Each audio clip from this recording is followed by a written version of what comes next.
আমি আমার পোলারে দিনই শিক্ষা দেই নাই। আমি আমার পোলারে বড় করণের লাইগা খালি পড়ালেখাই করাইছি, দিনই শিক্ষা দেই নাই, আখলাকের শিক্ষা দেই নাই। 10-12টা কোচিং করাইছি, টিচার রেখা পড়াইছি, স্কুলে নিছি, মাদ্রাসায় নেই নাই, কোরআনের শিক্ষা তারে দেই নাই। এর লিগেই আমার কপালে এই পরিণাম। আজকে বৃদ্ধাশ্রমের লিগেই আমার কপালে জুটছে।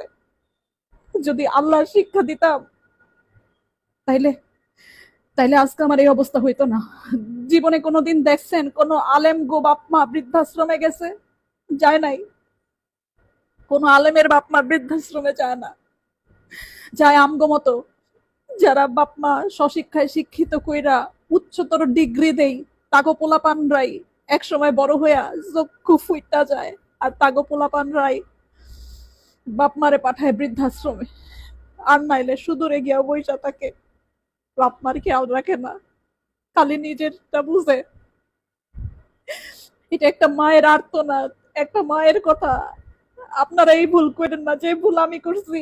পোলাপানদের দিনই শিক্ষা দিয়েন, পোলাপানরে আল্লাহর রাস্তায় পাঠায়েন, উচ্চ শিক্ষায় শিক্ষিত করেন, কিন্তু ধর্ম শিক্ষা দিয়েন।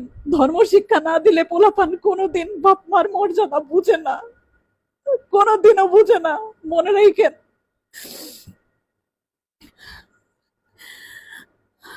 এই বুড়া বয়সে এখন বৃদ্ধাশ্রমে